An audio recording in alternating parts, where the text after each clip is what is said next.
Boa tarde, pessoal. Meu nome é Igor, sou professor de Biologia aqui do curso Exatas e agora a gente vai falar um pouquinho sobre vírus. Vamos relembrar alguns termos importantes que a gente tem que saber na hora que for fazer a prova.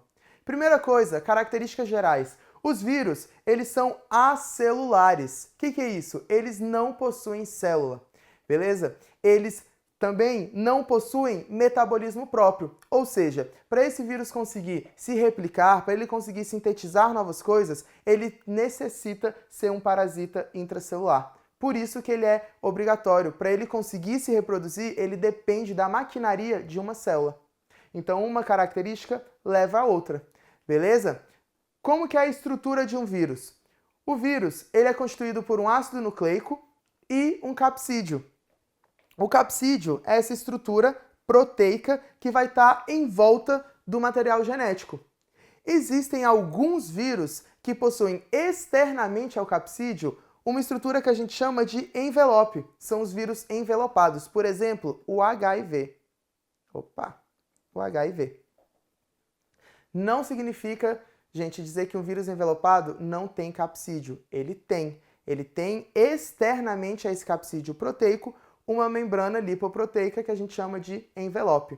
Nesse slide eu coloquei aqui um bacteriófago, que é um vírus que infecta bactérias, que ele também é constituído de capsídeo e um material genético, só que ele tem uma forma, uma estrutura um pouquinho diferente. Quando a gente está falando de vírus, nós temos três tipos básicos de vírus. São os vírus de DNA, ou seja, eles possuem como material genético o DNA, vírus de RNA, que possuem como material genético o RNA, e os retrovírus. O foco desse vídeo principal são os retrovírus. Quando a gente se refere a um vírus que é conhecido como retrovírus, significa dizer que ele tem como material genético o RNA, só que além disso ele possui uma enzima chamada de transcriptase reversa. Vocês têm que lembrar isso. Um vírus, para ser retrovírus, não basta ele apenas ser um vírus de RNA. Essa seria a classificação dele. Para ele ser um retrovírus, ele tem que ter a enzima transcriptase reversa. Tudo bem?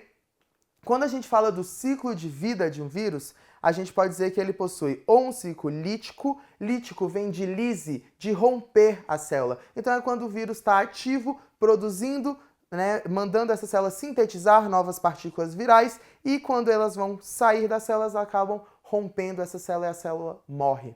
Ou temos o ciclo lisogênico, que é quando o vírus coloca o material genético dele na célula, a célula incorpora esse material genético e ele não entra em atividade. Então, à medida que ela vai se dividindo, ela vai perpetuando esse material genético viral e em algum momento o ciclo lisogênico pode entrar em um ciclo lítico. E aí esse material genético entra em atividade, produz novos vírus, rompe a célula.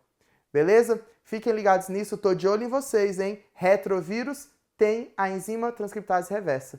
Tudo bem? Valeu, galera. Até a próxima.